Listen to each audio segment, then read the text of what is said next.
Ya,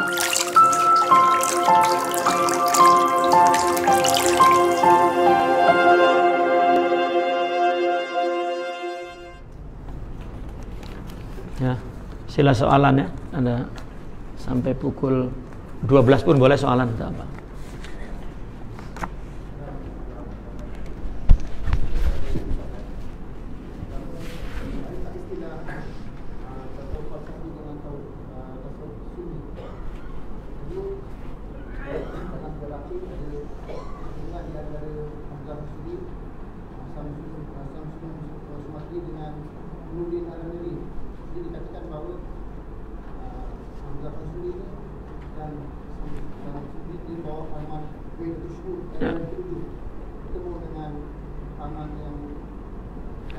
Paham.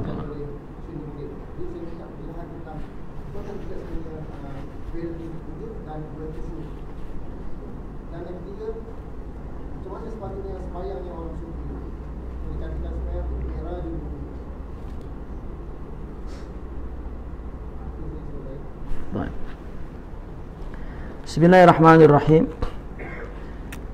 Ulama membagi tasawuf ada 4 malah. Ada tasawuf sunni, ada tasawuf falsafi katanya. Ada tasawuf amali, dan terakhir ada tasawuf salafi. Tasawuf salafi adalah tasawuf Imam Ibn Taimiyah.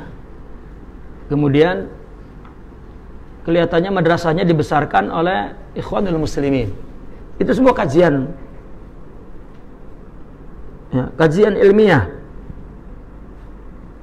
Tasawuf sunni adalah tasawuf di zaman abad kedua, di saat munculnya tasawuf itu, ya, sampai abad ketiga, keempat. Nah, abad akhir kedua muncul tasawuf falsafi. Itu secara historikalnya. Nah, terus sampai kepada abad kelima di zaman Sidi Abdul Qadir Al-Jilani, kemudian dia ubah kaidah-kaidah, bukan diubah, dikekalkan kaidah-kaidah, ya. Karena banyaknya dulu tarekat itu guru yang membawa kepada Allah, tak ada madrasahnya, tak ada nama madrasah.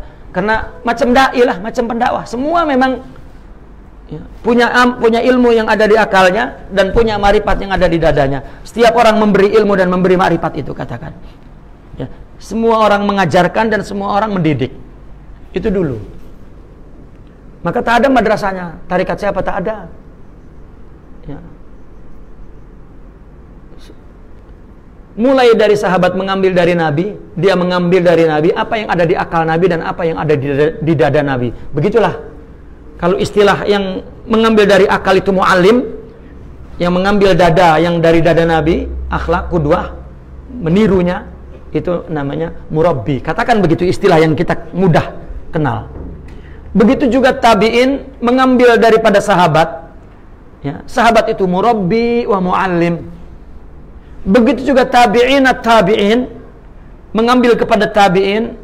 Setiap tabi'in itu murabbi wa muallim, memberikan ilmu dan mengkudwahkan perilakunya. Setelah itu terjadi fitnah.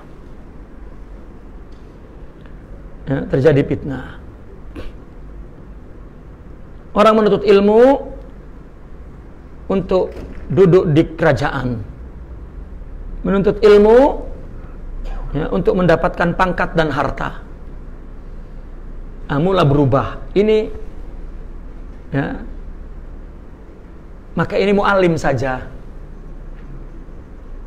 Maka muncullah satu golongan ulama, ya, untuk membalance keadaan itu, maka dia fokus kepada ruhaniyat, ya, maka murabbi. Dan terus berlangsung dikotomi ini, berakhir di bunuhnya Hallaj. Makin problem antara murabbi dan mu'alim terpisah, ada dikotomi. Di zaman Syekh Abdul Qadir Al-Jilani dibantah kedua-duanya, ya, dan disatukan.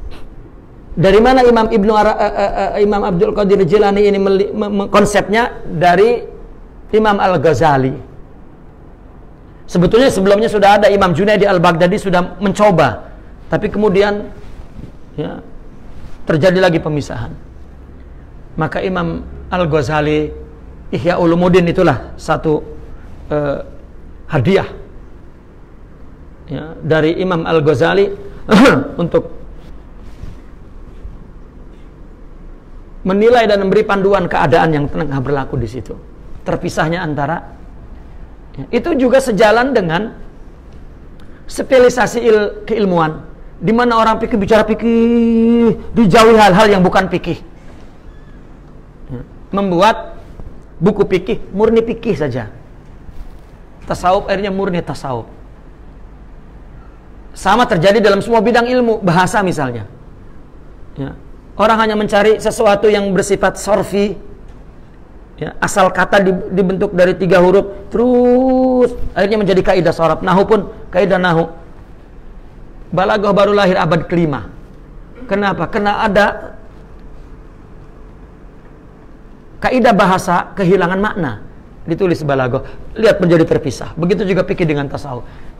Ya, tapi itu tujuannya untuk kemudahan, tapi sisi tidak baiknya malah menjadi terkotak-kotak, terpisah-pisah. Tidak sedikit orang mengaji tak sampai balaghah, hanya sampai nahu. Sama orang mengaji sampai fikih tak sampai tasawuf. Perumpamaan lah saya coba. Nah kemudian saya Abdul Qadir Al-Jilani ya, membuat satu panduan. Karena silsilah ini beratus-ratus silsilah. Kamu dari guru sepulan ini, sepulan ini, sepulan ini, sepulan ini, sepulan ini, sepulan. Tetapi sudah terpisah-pisah, ada dikotomi oleh Syekh Abdul Qadir Al-Jilani. Duduk semua di majelisku, ambil semua dari silsilahku ya, meskipun ada silsilah waktu itu 1 dan 2 seperti Ahmad Ar-Rifai, tidak dari Syekh Abdul Qadir Al-Jilani ya, orang yang seperti Syekh Abdul Qadir adalah Imam Ahmad Ar-Rifai. Tetapi Syekh Abdul Qadir duluan membuat konsep ini, meletakkan aturan-aturan tarekat ini dengan kuat. Ketika melihat Syekh Abdul Qadir Al-Jilani melakukan itu, maka tertariklah ya, Syekh Ahmad Ar-Rifai. Maka dia pun melakukan seperti apa yang dilakukan oleh Syekh Abdul Qadir Al-Jilani ya. Maka akhirnya seolah-olah tarekat lahir dari Syekh Abdul Qadir Al-Jilani semuanya. Itu sebab dikatakan beliau Sultanul Aulia padahal Sultanul Aulia kutub itu ada setiap abad, bukan hanya Syekh Abdul Qadir Al-Jilani sendiri di zamannya seolah-olah yang lain semua di bawah, bukan ya, tetap karena yang dijelmakan bukan Abdul Qadir, tetapi yang dijelmakan adalah Muhammadiyah ya, akhlak Rasulullah SAW. Setiap abad Allah mampu menciptakan ya, kutub-kutub itu. Walhasil para peneliti, para pengkaji kemudian ya, memberikan istilah-istilah ilmiah. Ini sunni, ini falsafi, ini amali. Syekh Abdul Qadir amali artinya tariqah. Ya, amali itu sama dengan at-turuq sufiyah, tariqat sufiyah.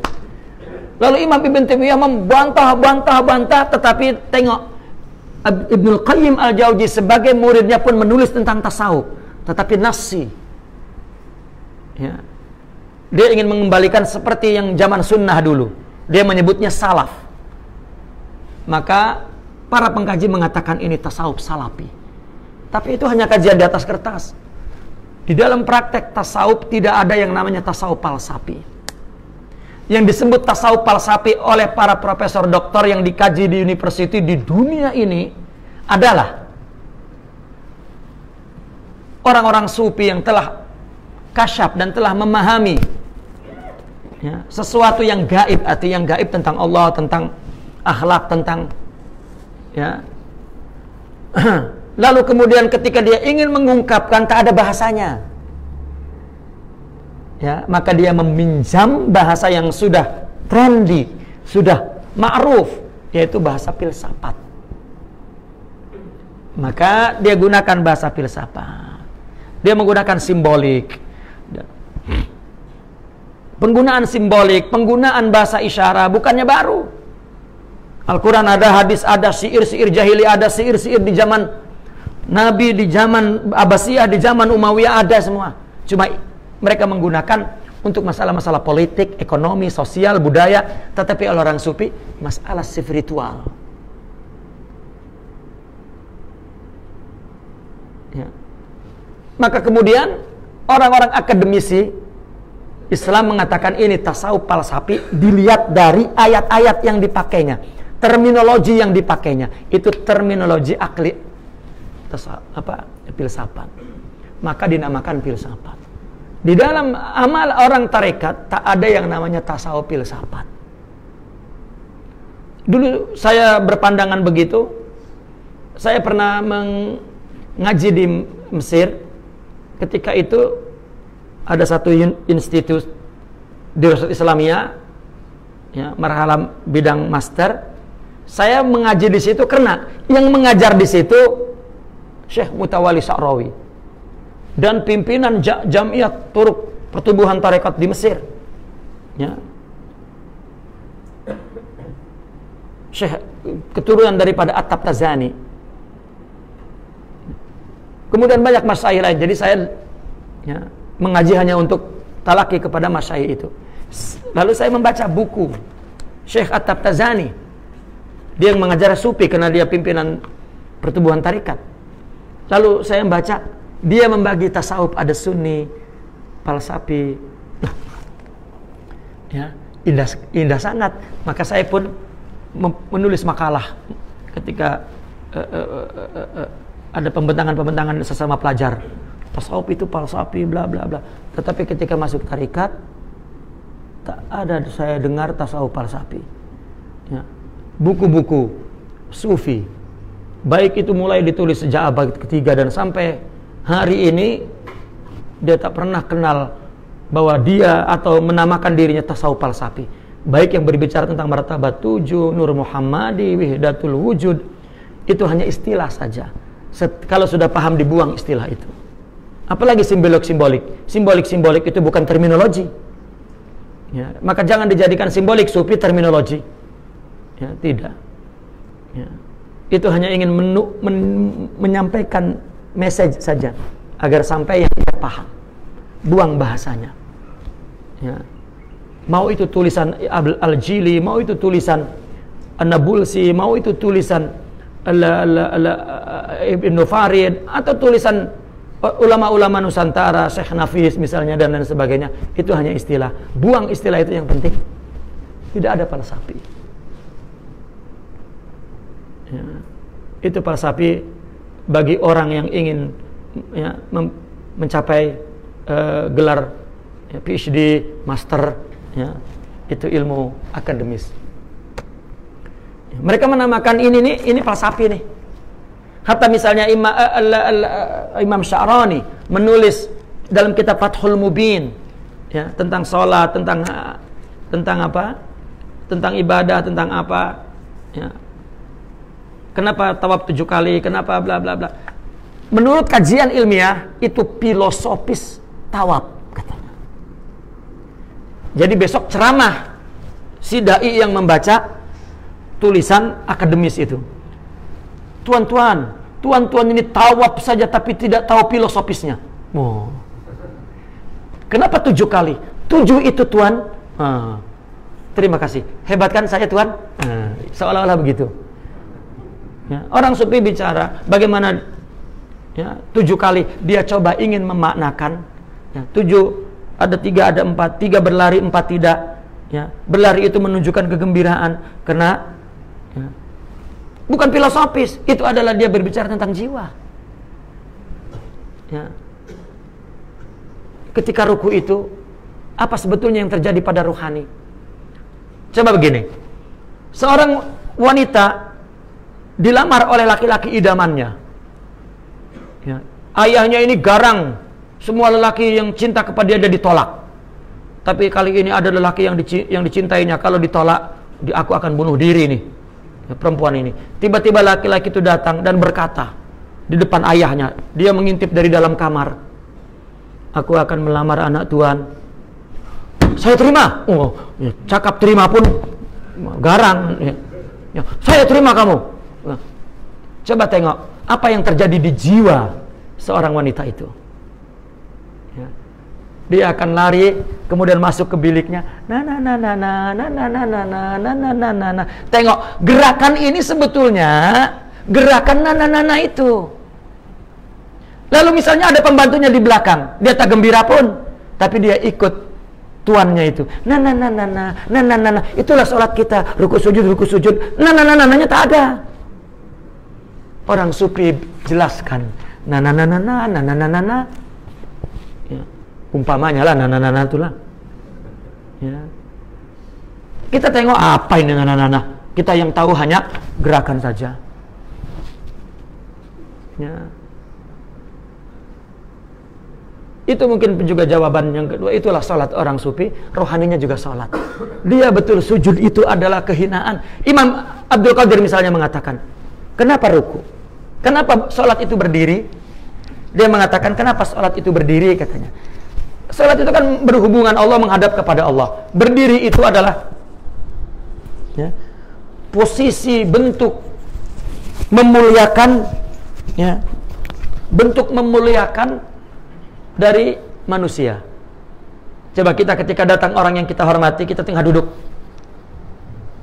ya, maka orang yang memuliakan Allah dia berdiri. Maka ketika dia berdiri, jiwanya memang ya, sudah maktub. Salat itu sudah lo tentukan jam sekian salat, waktu sekian salat. Ya, maka mungkin dia menghadap, walaupun berdiri saja dari awal jalan itu sudah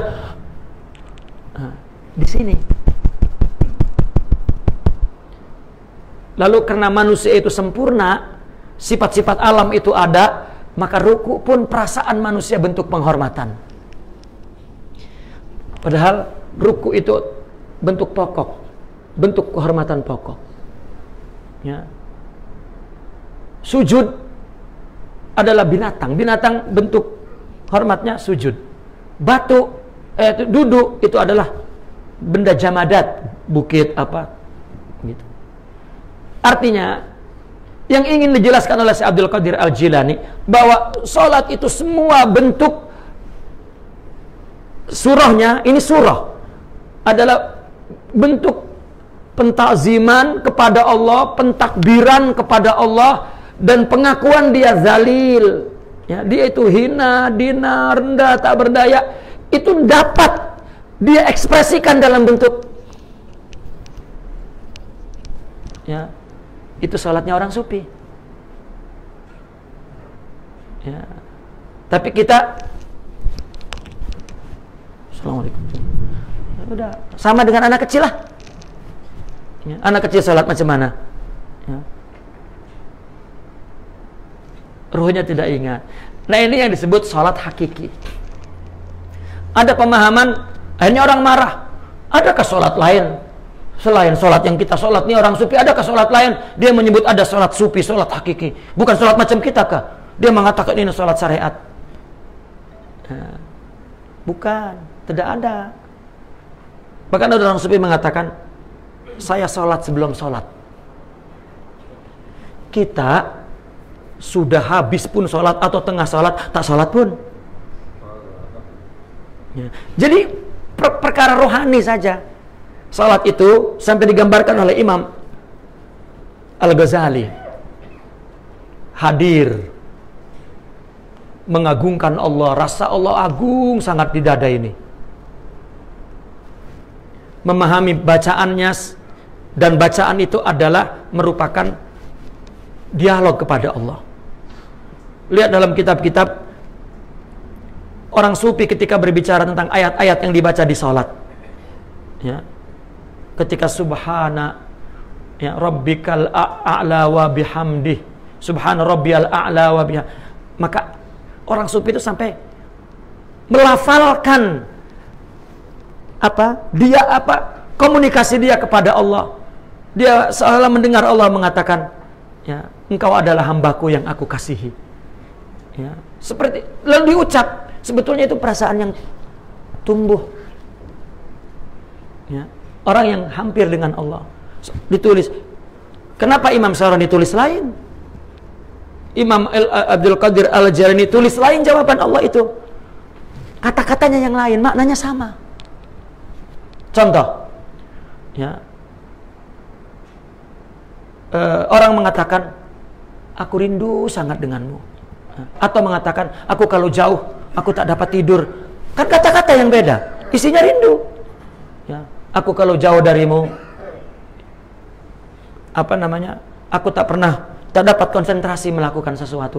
Aku kalau jauh darimu, ya, aku rasa tak ada orang di sekitarku. Aku jauh. Kata-katanya beda, tapi maknanya. Ya. Itulah istilah-istilah hakikat dalam tasawuf. Maka jangan sibuk dengan istilah itu. Maknanya ada tidak di sini. Itulah ibadah orang sufi. Orang sufi mengatakan, kami hidup di luar sholat seperti kami sholat. Itulah maknanya aku sudah sholat sebelum sholat. Ya. Kita kan baru menghadap Allah dengan khusyuk ketika sholat. Sebelum itu tidak. Maka begitu sholat,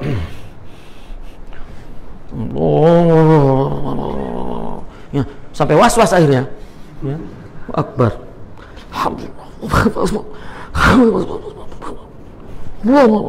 Begitu assalamualaikum, assalamualaikum, hahaha. Allahnya sudah selesai di situ. Ya. Dia menjaga hidup ini seperti dia menjaga di dalam sholat. Itu maksudnya sholat hakiki. Bukan ada sholat lain selain sholat sufi. Tak ada. Ya. Contoh misalnya, kita membaca, memberi itu mulia. Al-Quran, qala Allah Ta'ala, bla bla bla. Hadis Nabi mengatakan juga, orang memberi tangan di atas itu lebih mulia daripada tangan di bawah. Dan kebaikan orang-orang yang beri akan diampun dosanya, memadamkan marah Allah, menolak bala, bla bla bla bla bla. Sedapnya memberi. Aku beri ya. Tertolaklah bala ini. Ini namanya orang hanya membaca agama dari tulisan. Tapi apa kata orang sufi? Miliki sifat dermawan menjadi karaktermu. Karena itu sifat Allah dan sifat Rasulullah. Begitu dia punya dermawan, tengok ayat, diperintah dermawan. Allah memberi. Berarti surah amal itu adalah isi hakikatnya. Kalau kita ini tak punya, ya, hakikat ruku tak punya, hakikat sujud tak punya, hakikat puasa tak punya, hakikat haji tak punya, hakikat, ya. Bahkan cirinya apabila dia melakukan ibadah-ibadah itu, dia merasa aku tak hilang dirinya. Dan itulah terus pembahasan tentang panah dan lain sebagainya, dari Allah, dengan Allah, untuk Allah, dan seterusnya. Sehingga mereka mengatakan, orang sempurna ada 4 ilmu. Oke, dapat ilmu. Terus amalkan. Oke, dapat amalkan. Tak kena ikhlas. Itu hadis. Ya. Sudah ikhlas, ada lagi tabri'ah. Ya. Itu bukan darimu sama sekali. Semua dari Allah. Nah, jika orang sufi sudah sampai semua dari Allah, nah cakap apa? Ya. Itu sebab man arafa nafsahu faqad arafa rabbah, itu bukan hadis. Tapi tetap degil dia mengatakan hadis. Karena maknanya itu adalah semua hadis. Ya, ini kasyaf. Oh, tak betul. Stop. Ya, terima saja maknanya, buang hadisnya. Sudah. Akhirnya begitu orang sufi. Ya. Ambil maknanya. Maknanya kau setuju? Setuju. Ambil maknanya, buang man arafa nafsahu faqad arafa rabbah. Ya sudah. Nah, ini tentang ibadah orang sufi. Tak ada filsafatnya. Tak ada filosofisnya. Apa filosofis sholat? Apa filosofis ruku? Apa filosofis, ya, menulis sholat khusyuk, yang nulis tidak khusyuk? Ia menulis, ya, puasa adalah amal terbaik, ya, ditulis bukunya, dia pun tidak berpuasa. Imam Ibnu Arabi mengatakan, aju'u wala asumu fa inna nafsi tunazi'uni fil ujrati. Aku berlapar-lapar, tidak makan, tidak minum, puasalah, tapi aku belum berpuasa. Kenapa? Karena aku melakukannya karena ingin pahala. Coba. Ya. Akhirnya Imam Ibnu Arabi untuk menjelaskan ruhani puasa, dia mengatakan as-saumu sifatullah. Ya, wa huwas samadu. Karena orang yang berpuasa tidak bergantung kepada makan, minum, tidur, istri aja tidak bergantung. Coba orang yang perokok, kalau puasa 12 jam ingat rokok tak? Tak ingat lah. Tapi kalau bukan puasa, ya, mengaji nih, sudah pening. Ya, aku nak merokok nih lepas mengaji, coba. Ya, bergantung kan, tapi ketika puasa, ya, tak ada pun cakap. Bulan Ramadan misalnya, saya mengaji nih bulan Ramadan dari pagi sampai malam, tak terpikir pun merokok. Kan hilang kebergantungan kepada selain Allah, seperti sifat somadiyah.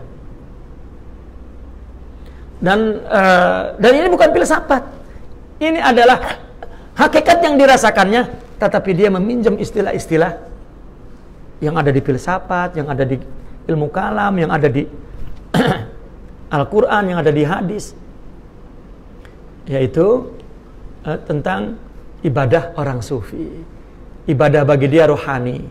Karena apa? Karena amal itu surahnya muncul di fisik, hakikatnya tumbuh di hati. Ya, itu amal atau ibadah dan lain sebagainya. Mengenai Hamzah Pansuri dan Nuruddin Araniri, ya, banyak tulisan yang mengenai ini. Dua-dua dia seorang sufi. Dua-dua dia sama memahami benda, Wihidatul Wujud dan lain sebagainya. Hanya Hamzah Pansuri mengedepankan, ya, atau menjadikan kaidah, ya, untuk berdakwah, ya, tasawuf yang disebut atau tauhid yang disebut irfani ini. Begini, tasawuf itu, saya mulai dari sini. Ketika Nabi ditanya tentang Islam, Nabi menjawab Islam itu salat, puasa, zakat, haji. Kan ada bendanya, ya, ada bendanya. Islam itu salat, puasa, zakat, haji. Dan ada yang dibincangkan rukun salat, rukun bla bla bla bla bla bla, dan nampak rasamnya surahnya. Ya. Lalu ditanya tentang iman. Iman itu percaya kepada Allah, Rasul dan lain sebagainya. Maka ini ada perbincangannya, ada maudunya. Tapi ketika ditanya apa itu ihsan, Nabi menjawab anta'budallah, engkau beribadah. Loh, berarti ihsan ini tak ada temanya, ya, tema. Tak ada subjektifnya, tak ada. Kenapa? Karena ibadah itu milik Islam. Ya, bukankah salat, puasa, zakat, tadi berbuat baik itu adalah ibadah? Kenapa ihsan mengatakan ibadah? Ka'annaka tarah. Ya, caranya ibadah engkau menyaksikan Allah. Menyaksikan apa? Menyaksikan bahwa semuanya dari Allah. Taufik dan hidayahnya, apalah istilah syariat nanti. Gitu. Maka berarti ihsan ini atau tasawuf, kalau cakap, kalau membahaskan tentang yang dibahas di dalam Islam fikih dan apa yang dibahas di dalam iman akidah, tetapi jiwanya, karena yang lain dibahas zahirnya. Jadi itu saja, ya. Nah, maka Hamzah Pansuri dia menjadikan apa yang dicapai oleh orang sufi, dan kemudian dia menggunakan istilah. Nah, maka di dalam tasawuf ketika dia syuhud wusul, lalu nak cerita, ini hakikat tak ada bahasanya, tak ada bahasanya, ya. Maka tak ada terminologinya, tak ada kata yang boleh mengungkapkan. Maka akhirnya orang sufi cenderung ke simbolik, rumus, ke isyarah, bahasa isyarat, dan kemudian ya, menggunakan bahasa-bahasa yang filosofis, filsafat. Ini dijadikan bahasa, uslub, gaya bahasa untuk menyampaikan kandungan isi hati.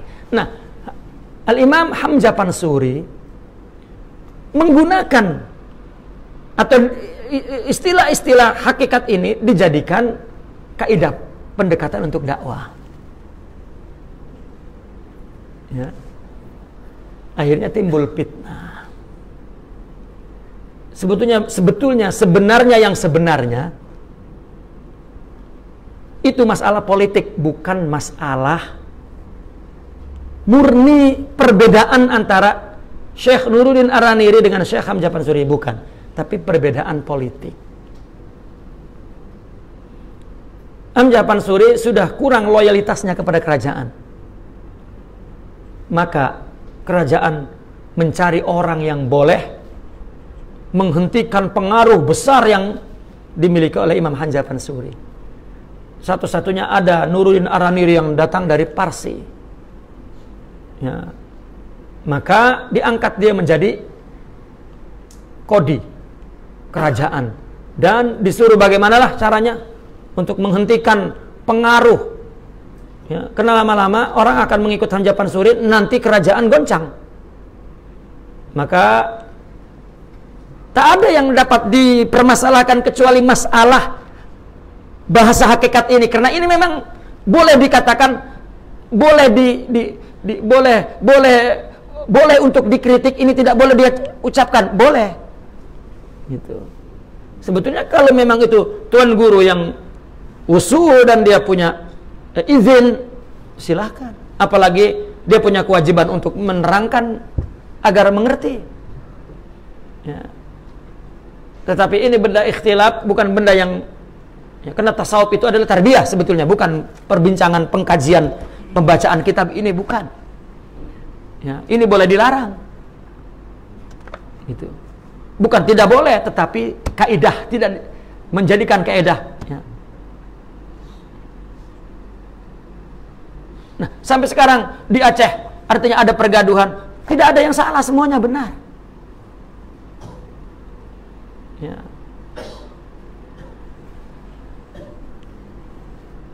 Akhirnya Nuruddin Ar-Raniri mempermasalahkan, coba, dan membakar kitab Hamzah Pansuri.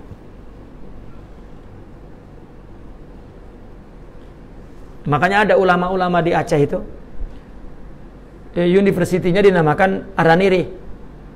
Ya, ulama ingin mengganti, jangan Ar-Raniri, karena Syekh Ar-Raniri yang menyebabkan fitnah dan pertumpahan darah di Aceh. Ya. Sebetulnya yang ingin dilakukan adalah memperkuat kerajaan. Sama seperti Siti Jenar.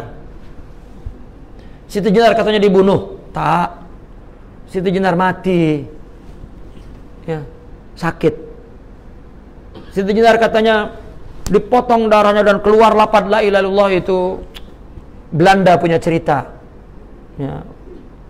Tak ada. Ya.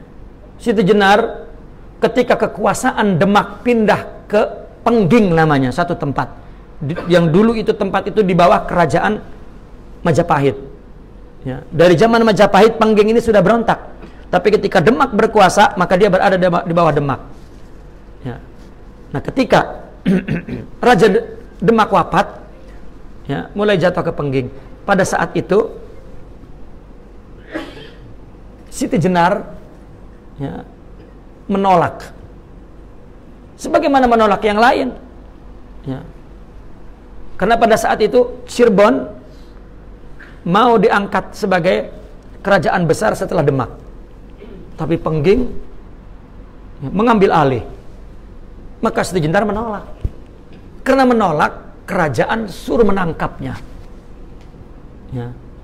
Tapi ketika menangkap, dihalang oleh Sunan Gunung Jati dan menantunya Sunan Kalijaga. Macam mana menantu lawan mertua? Ya. Maka diselamatkan oleh Sunan Kalijaga, ditaruh di tempat Sunan Gunung Jati. Akhirnya tak berani Pengging dengan Sunan Gunung Jati. Dan setelah itu Sunan Gunung Jati menjadi kerajaan besar. Ya, kuburnya ada.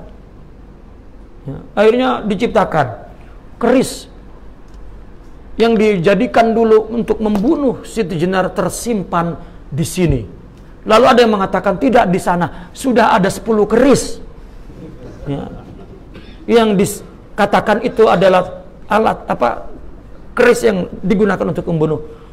Jadi Siti Jenar ini dibunuh 10 kali ke atas sekali, kena kerisnya ada 10. Ya. Itu cerita yang dikemas oleh Belanda untuk menghilangkan, menutup sejarah lama dan dianggap itu sejarah suram, sejarah buruk. Ya. Dan kisah Siti Jenar itu muncul setelah abad 18, setelah perang Pangeran Diponegoro. Setelah itu tidak ada. Karena Pangeran Diponegoro orang yang berbicara tentang Wahdatul Wujud. Ya. Pangeran Diponegoro itu jika cakap bicara tentang Nur Muhammadi, Wahdatul Wujud. Ya.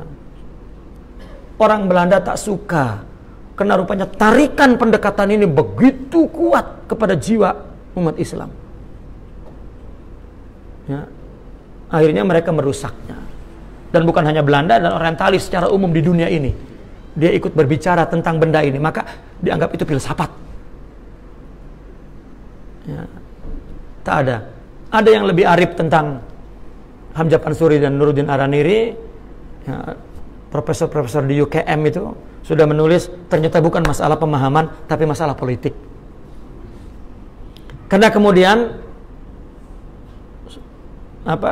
Samsudin Sumatrani yang memperbaiki keadaan, ya, yang membela Hamzah Pansuri tetapi juga ya, tidak menyerang Nuruddin Araniri, jadi keadaan berubah dan sudah selesai sebetulnya di zaman Sumatrani dan itu di zaman Melaka. Ya, sudah artinya di zaman kerajaan Melaka, ya, yang juga ikut campur memperbaiki keadaan yang ada di Aceh itu. Ya, maka Samsudin As-Sumatrani, ya, itulah tokoh yang terakhir, ya, yang menyejukkan suasana dan tetap dia mengembangkan pendekatan ini. Gitu. Artinya itu masalah ikhtilaf. Orang tak menggunakan dua-duanya benar. Tapi jangan dibenturkan. Ya. Jangan dibenturkan. Adapun kisah Siti Jenar tidak pernah terjadi bahwa Sunan Kalijaga begaduh dengan Siti Jenar. Sampai begaduhnya dalam film, ya, perang. Ya. Sunan Siti Jenar masuk ke dalam tanah, Sunan Kalijaga pun masuk ke dalam tanah. Ya. Sampai jadi gua itu dia masuk. Itu pendusta besar, ya, perusak tasawuf, tak ada. Ya. Wallahu a'lam. Ada soalan tertulis tak?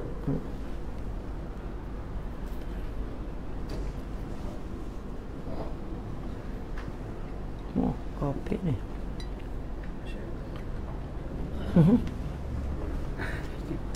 Ini 2 hari lah nih jawabnya nih. Ngajinya 2 hari, jawabannya 2 hari. Bagaimana yang dikatakan seorang itu sampai ke hadirat Allah? Ya, mohon di pencerahan. Ya sudah saya sebetulnya kitab ini semua berbicara tentang sampai kepada Allah. Ya. Yang terakhir itu sampai kepada Allah itu apabila dia yang mudahnya, yang sederhananya, yang akal itu terus terima sampai kepada Allah itu apabila dia mengetahui bahwa semua yang dimiliki itu baik amal, akhlak, khusyuk, ya, ibadahnya, sholatnya, hatta dirinya, ya, dia sudah sampai bahwa itu semua pemberian Allah, ciptaan Allah, sehingga dia tidak mengakui sedikit pun, bahkan yang ada bersyukur kepada Allah. Aku telah diberikan ilmu, amal. Pertamanya aku telah diberikan diriku ada, diciptakan, dikasih ilmu, dijadiin orang Islam, dapat beramal, bahkan dapat khusyuk, dapat sidik, dapat sabar, dapat ridha, dan aku tahu semua itu dari Engkau. Sampai dah. Udah itu sampai. Jadi jangan pening-pening. Ya. Udah sampai. Kalaupun kita baca martabat 7 dan lain sebagainya, kalau tidak merasa begitu tak sampai lagi. Lalu bagaimana untuk sampai? Kalau ilmunya ambil dari ulama yang punya ilmu otaknya. Kalau makrifatnya untuk tahu bahwa semua dari Allah, kita mesti memiliki akhlak-akhlak itu. Dan akhlak itu berkudwah kepada guru, yaitu suhbah. Itulah tarikat. Sudah. Tarikat hanya untuk itu. Kalau tarikat bincang benda lain, bukan tarikat itu. Itu teh tarik. Ya, hanya untuk tarik orang saja. Tidak ada. Kita nak masuk tarikat, jangan cari benda lain. Nah, ambil apa yang di hati guru. Sebagaimana kita pergi mengaji. Nah, apa? Nah, ambil apa yang dia ada otak guru. Itu Allah punya, bukan otak dia, bukan dia punya pun. Sudah. Ya. Itu yang paling mudah lah. Ya. Nah, pernyataan ini diganti dengan bahasa-bahasa yang kelihatannya hakiki dan ya, sudah. Karena di zaman Nabi tak ada lah istilah-istilah ini, tapi sahabat lebih wusul daripada kita. Ya. Tapi kita ini tak nampak itu benda yang maknawi itu. Maka diceritakan dalam bentuk kata-kata. Kita sibuk pula dengan kata-kata. Tak sibuk bagaimana mendapatkan hakikat itu. Makanya dikatakan kana tasawuf haqiqatan bila ismin, katanya. Dulu tasawuf tak ada nama-nama, istilah-istilah tak ada. Dia hakikat yang dicari. Begini. Syariat yang disampaikan melalui perkataan, teks-teks Al-Qur'an dan hadis, syariat itu namanya. Ya, itu adalah amalan zahir. Ya. Ngikut Nabi zahir, tapi ada ngikut Nabi batin, itulah hakikatnya. Tadi, memberi itu yang kita lakukan dengan fisikal, ini namanya syariat. Apabila dilakukan dengan fisik, ini namanya syariat zahir, amal. Tetapi sebetulnya ini keluar dari hakikatnya syariat ini. Apa? Sifat hakikatnya itu. Apa? Dermawan. Lalu bagaimana kita ini hanya punya syariat, tidak punya hakikat? Masuk tarekat. Jadi tarekat ini cara untuk mengambil hakikat. Itu saja. Tarekat itu cara untuk mengambil hakikat. Maka itu sebab kita nak pergi ke, dengan apa kita mengambilnya? Dengan syariat. Kita masuk tarekat, masuk guru. Kata guru, oh kau nak punya hakikat. Ya, sekarang sholatmu, puasamu, memberimu, itu belum beribadah. Jadikan itu latihan, alat untuk membersihkan hatimu. Kau zikir ya, kau qiyamul lail ya, kau suluk khalwah ya, kau baca subhanallah, itu kan syariat namanya. Kau puasa, itu kan syariat. Jadikan untuk membersihkan hati. Karena kita belum berpuasa pun, belum. Ya, ini namanya muraqabah. Coba ibadah kamu buat antara engkau dan Allah, ya, mengawasi. Apa? Jadikan, niatkan, ya, bahwa amal-amal ibadah syariat itu adalah untuk membersihkan hatimu. Ini namanya tarikat. Itu sebab hakikat itu mutiara, tarekat itu lautannya, syariat itu adalah kapalnya. Mesti dengan kapal kita ini berjalan di atas tarekat ini agar mendapatkan mutiara itu. Ya, tarekat ini mesti dengan sholat, puasa, zikir. Jika ada dalam tarekat dia mengajarkannya bukan syariat, ya, itu bukan tarekat itu. Kamu kalau ingin sampai kepada Allah, ya, selama 7 jam di air, nanti zikir di dalam air itu, nanti kau sampai. Itu bukan syariat, ajarannya sesat. Atau kalau kau ingin sampai ke Allah, zikir Allah tapi kepalanya di bawah, kakinya bentangkan ke sana. Itu seperti dal, ya, lapan Muhammad katanya. Dan nanti ininya letakkan begini, karena ini seperti haknya. Ya, itu sesat. Apabila dia sudah mendapat hakikat, baru syariat yang tadinya dikerjakan itu untuk membersihkan hati, ya, untuk mensucikan nafsu, baru begitu melihat, begitu punya hakikat, baru itu syariat itu sarungnya. Syariat itu ternyata surahnya, baru dia memanggil-manggil, memilih-milih syariat itu. Maka orang yang sampai kepada Allah akan semakin kuat syariatnya, akan semakin kuat ibadahnya. Ini bukan sampai kepada Allah kemudian katanya tak wajib sholat. Ya. Itu kafir yang tidak akan diterima taubatnya. Zindiqun la tuqbalu taubatuh. Ya. Orang kalau sudah sampai sudah perlu syariat. Wallahi, dia itu sebelum menjadi kafir ini, dia gila sebelumnya memang. Bahkan sebelum gila, sebelum bodoh. Dia ini bodoh. Sebelum bodoh, gila dulu. Jadi gila, bodoh, kafir. Itu sebabnya orang masuk tarekat malah akhirnya tidak wajib, saya sudah sampai kepada Allah, tidak perlu sholat. Wallahi wan nabi, zindiqun la tuqbal taubatuh. Ya, tak ada. Justru ketika orang sudah sampai hakikat, coba katakan satu contoh kecil. Hakikat itu adalah mengambil sifat dermawan. Kira-kira ketika orang sudah mempunyai sifat dermawan, lalu ada perintah, memberilah engkau, itu sifat dermawannya sudah keluar, menyambutnya. Ya, lihat para sahabat ketika sudah dididik, dibersihkan berhala itu di dalam dadanya, bukan hanya berhala yang begitu sampai di Madinah turun syariat, menyambutnya luar biasa. Ya. Karena syariat itu adalah keluar dari fitrah, bukan dari akal. Sesuatu yang keluar dari fitrah ringan, ya, tetapi keluar yang dari akal berat. Inilah caranya, tak ada cara lain. Ya.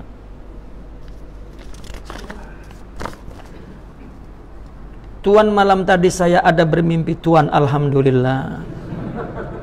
Tuan berlayakan bertanyakan apakah dosamu? Si jahil itu menjawab, ana memukul pelajarku. Tuan menjawab, tidak mengapa, karena mau mendidik. Jawab si jahil lagi, seeloknya tidak begitu. Seeloknya tidak begitu kan Tuan, harus lagi nikah. Tuan tersenyum, habislah mimpiku. Oh, ini si mimpi. Oh, saya ingat soalannya. Tuan bertanya, apakah dosamu? Si jahil menjawab, ana memukul pelajarku. Tuan menjawab, tak mengapa, karena mau mendidik. Jawab si jahil lagi, seeloknya tidak begitu kan Tuan, harus. Kenapa kemudian jawabannya harus lagi nikah? Tuan tersenyum, ini mimpi saya suruh saya nikah satu lagi ke macam mana nih? Ya, habislah mimpiku. Ya. Jika mimpi kepada orang yang kita berbaik sangka dia orang baik, ya, kita mimpi tentang orang yang kita berbaik sangka lah, ya, dia orang baik, ya, ulama, alim misalnya, itu pertanda bahwa apa yang kita lakukan itu berada dalam kebaikan. Mimpi Quran, mimpi Ka'bah, mimpi ulama, mimpi apa-apa yang kita anggap mulia, maka ya, takbirnya bahwa kita berada di jalan yang baik.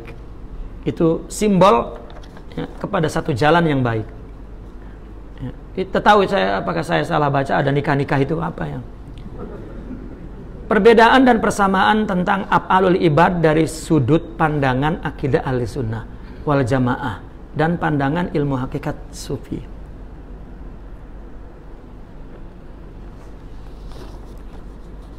Dalam akidah af'alul ibad diartikan kasbi. Kasbi itu bersumber dari akal. Karena perbuatan yang diciptakan oleh akal itu namanya kasbi. Ya. Tetapi apabila perbuatan yang ditimbulkan dari kata hati, maka akal tak berpikir. Ya. Karena kalau akal misalnya mengambil baby yang tercebur di sungai, akal tak mau, karena itu akan terhanyut. Tetapi hati seorang ibu bagaimanapun kena turun. Jadi ada dua khatir yang menggerakkan perbuatan. Kalau dari akal itu kasbi, ilmu, iradah. Tetapi sufi dari Allah, yaitu ruhani, sifat-sifat mulia itu. Ya. Nah kemudian penetapan ilmu akidah mesti membahas tentang kasbi itu. Itulah qadariyah. Dan oke, betul, tak ada masalah. Ya. Adapun Jabariyah, dia mengatakan bahwa yang keluar dari akal yang disebut kasbi itu Allah yang menciptakan, bukan si pemilik akal yang menciptakan. Dan semua yang ada pada kekuatan akal itu sudah Allah tulis di ilmunya dan atas kehendaknya, berdasarkan kudrohnya Allah keluarkan. Maka af'alul ibad, ya, af'alul ibad diumpamakan seperti budak kecil mengangkat benda berat. Ya, benda ini berat. Lalu orang tua menyuruh, bawa nak, angkat ini. Diangkat, tak kuat pun. Oh, kau hebat, kuatlah. Ya. Lalu anak itu mengangkat, maka kita bantu. Bukan kita bantu pun, kita yang 100% mengangkat sebetulnya. Ya, dia pegang itu. Maka orang tua kita memuji, kuatnya kau nak. Oh, akulah ya, kuatlah aku. Padahal 100% kita yang mengangkat. Ya, anak itu hanya pegang saja. Itulah af'alul ibad. Ya, semuanya Allah yang menciptakan, yang memberikan. Ya, akalnya Allah yang berikan dan sebagainya. Nah, ahli sunnah wal jamaah sebetulnya tidak membahas masalah qadariyahnya saja, ya, kasbi aklinya, tetapi juga jabariyahnya. Artinya memandang bahwa sesuatu itu dari Allah. Nah, ini sebetulnya pandangan batin. Ya, pandangan batin. Nah, kalau pandangan akal dua, kalau tidak condong ke jabari, condong ke qadari, itu akal. Ya. Contoh misalnya begini.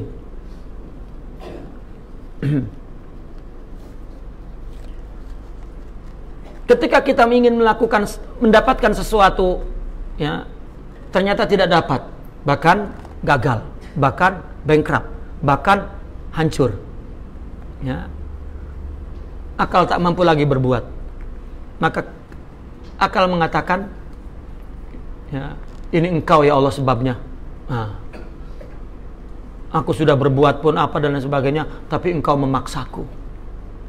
Sudah. Tetapi apabila dia melakukan sesuatu dan sukses, mengatakan aku ini memang hebat. Itu akal tak dapat dua disatukan.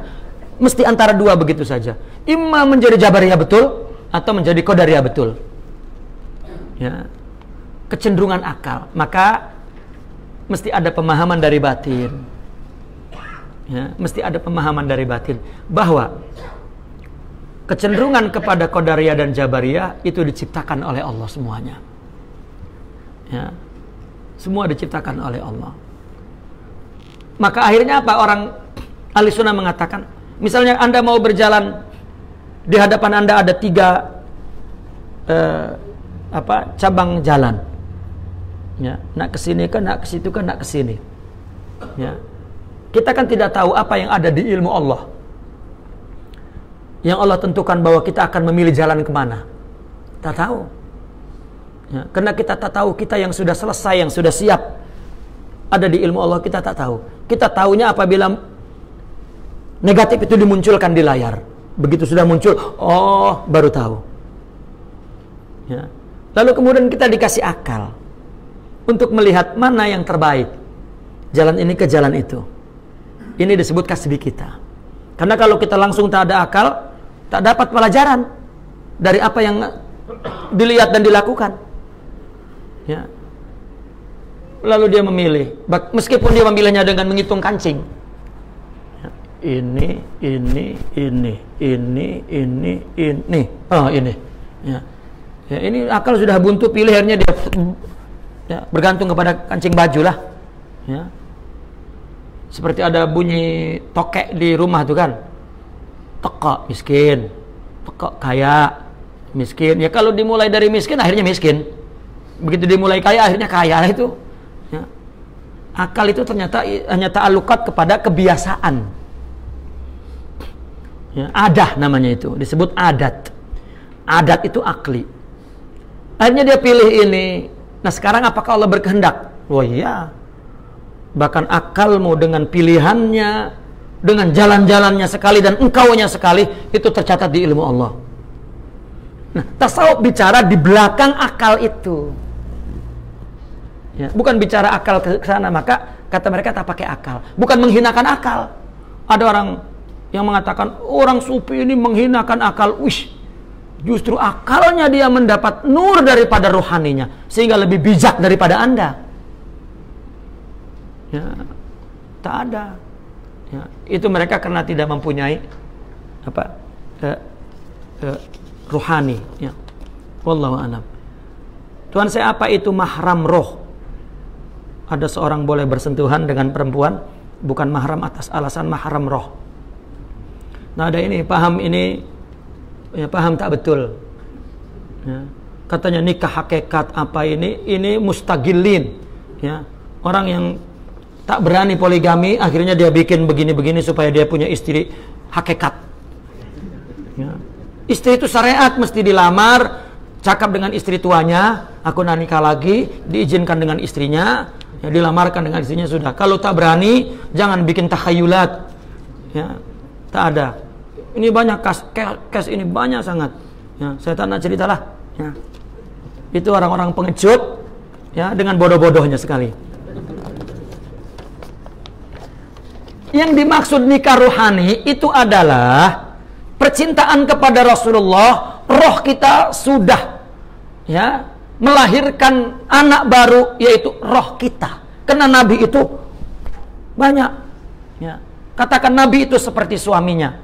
Ya. Kita seperti istrinya. Maka suami boleh punya istri ramai kan? Ya.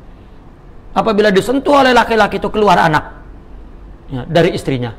Maka siapapun apabila masuk rohani Nabi, dia menjadi orang baru. Bukan orang yang sebelumnya. Tapi bukan Muhammad, tapi dia, itulah ruh baru. Itu namanya nikah hakiki. Karena apabila roh ketemu roh dan sudah menemukan roh ketemu roh, terjadi percintaan dan akhlak yang mulia itu yang ada di Nabi sudah diberikan kepada kita, kelezatannya itu lebih lezat daripada jima'. Makanya dia bilang al-wusul huwal jima', katanya. Nah, akhirnya dia jima' betul kepada perempuan. Karena itu nikah hakikat, membaca kata-kata sufi itu simbolik, jangan dijadikan terminologi. Ya. Ada 1-2 orang perempuannya datang ke saya. Ya. Saya ditinggal suami apa? Suami hakikat. Loh, suami hakikat akan meninggalkan. Mula-mulanya dia bilang, engkau sudah tertulis di Lauhil Mahfuz, engkau istriku. Ya, engkau sudah tidur bersamaku tapi di alam rohani. Jadi mula-mulanya begitu saja, tak tidur, lama-lama ke alam jasmani. Ya, karena rohani kita sudah tidur, jom kita tidur jasmaninya. Ya, itu laki-laki pengecut. Ya, akhirnya begitu hamil, pergi itu suami hakikat. Ya, itu terjadi di Jawa. Mudah-mudahan di Malaysia tak terjadi. Sebagai orang awam, bagaimana cara meyakini diri sendiri bahwa Allah ada dan aku tiada? Ya, tak boleh keyakinan apa yang dicapai, miliki akhlaknya, nanti tumbuh sendiri itu. Itu wahbi pemberian. Jadi jangan dipikir-pikir oleh akal, aku tak ada, aku tak ada. Ya, itu makin ada. Ya. Saya paham contoh dengan cermin itu. Ini maka ada perumpamaan kitab hakikat ini seperti kitab tentang hubungan suami istri, ya, yang paling hebat yaitu di malam pengantin baru. Gitu. Nah, kita ini membaca kitab ini kalau belum nikah memang khayal betul-betul. Ya. Kalau belum nikah, bicara buku ini memang khayal betul-betul. Tuhan, ketika pengantin baru itu, ya, kedua-dua masih malu-malu. Tetapi pernah? Belum. Dari mana? Dari buku. Nah, kan berarti ya, jika tidak punya hakikat, baca buku ini seperti itu. Ya. Tapi tak apalah, siap-siap, karena orang nak nikah kan. Jadi siap-siaplah baca tentang buku pengantin baru. Tapi kalau yang nak nikah, artinya para salikin. Kalau yang tidak para salikin, belum nikah. Ya, nanti ya, apa yang terjadi kalau belum nikah? Sudah baca buku tentang tidur bersama wanita. Ya, lama-lama dia sendirian. Ya, ini bahaya.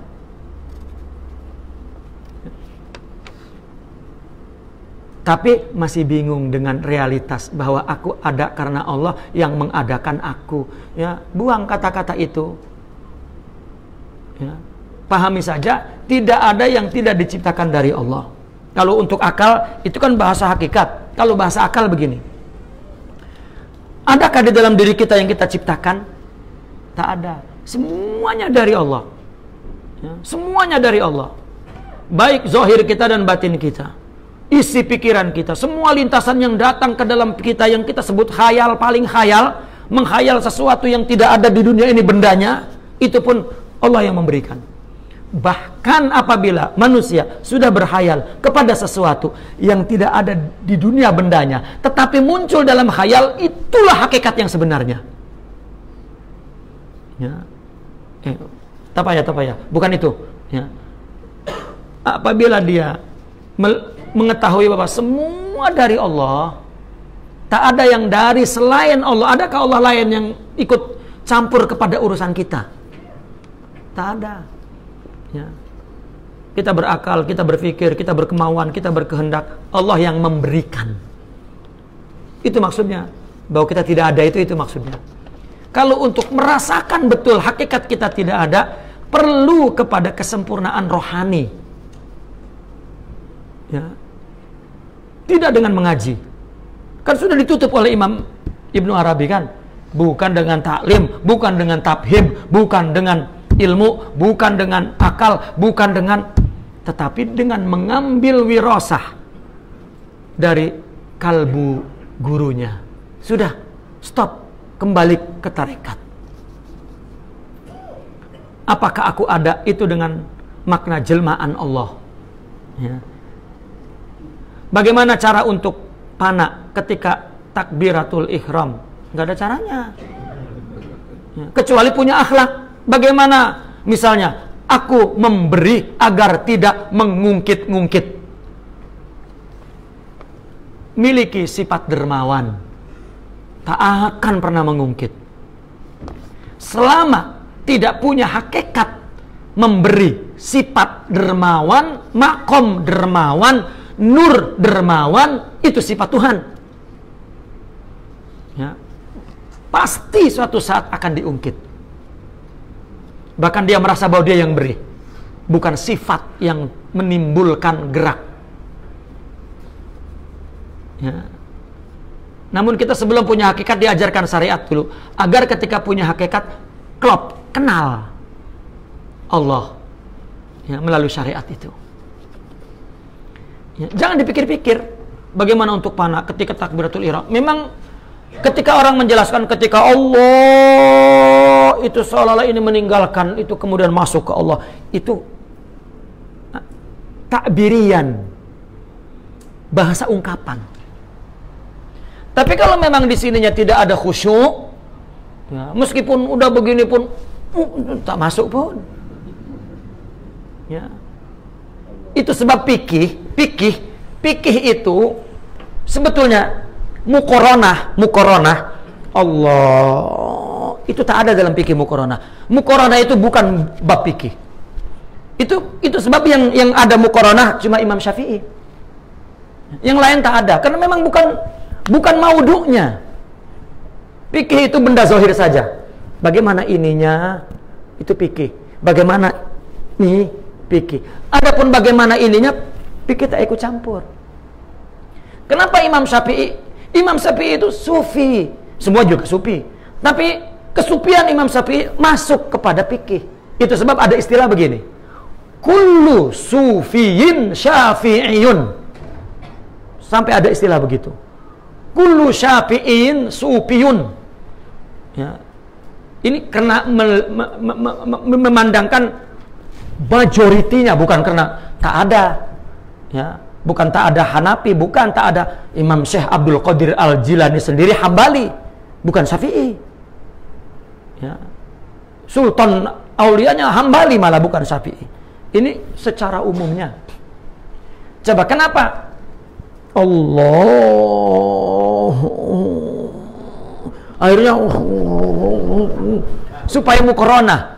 Padahal mukorona itu bukan ditakbir sampai salam mukorona itu. Bahkan mukorona itu seumur hidup, bukan sholat saja.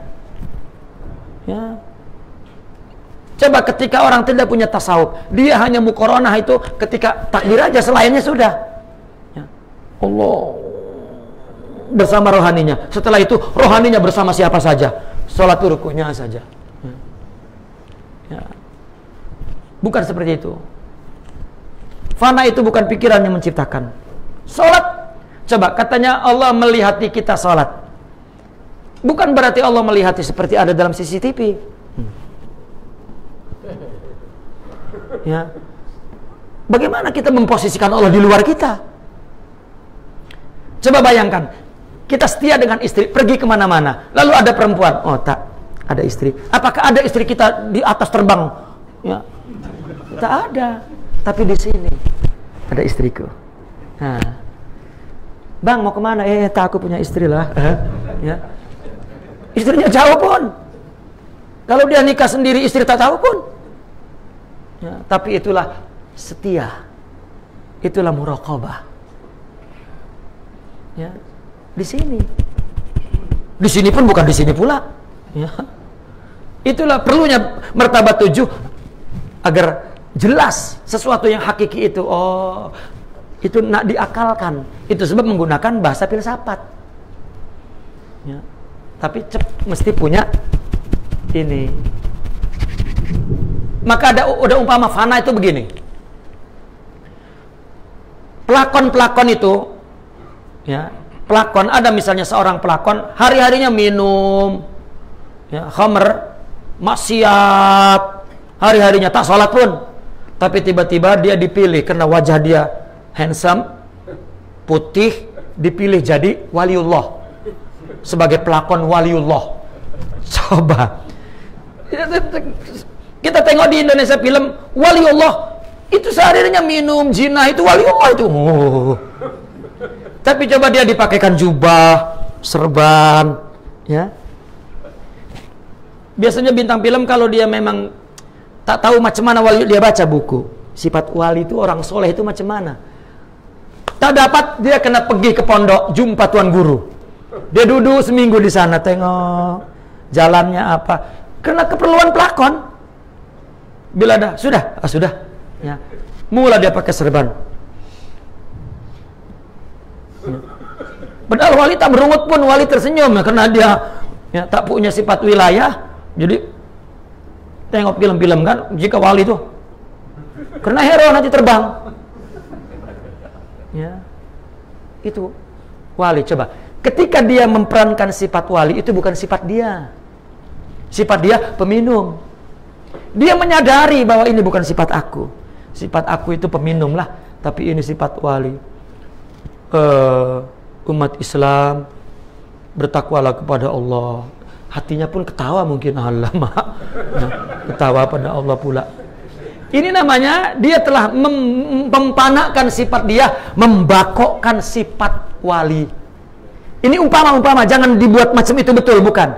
Umpama kita ini bukan punya sifat panak, ya. Apa? Kita bukan punya makrifat, bukan sifat kita. Yang kenal Allah adalah Allah sendiri. Ya. Sifat kita tak ada. Jika sifat kita tak ada, buruk. Begitu. Karena buruk itu tak ada. Tetapi ketika Allah beri sifat makrifat, maka kita, ya Allah, aku mengenal Allah dengan Allah, bukan sifatku. Itu perumpamaan fana begitu. Kalau tak ada sifat, macam mana nak fana? Tak ada sifat mulia, ya. Bagaimana kita nak panas? Baik.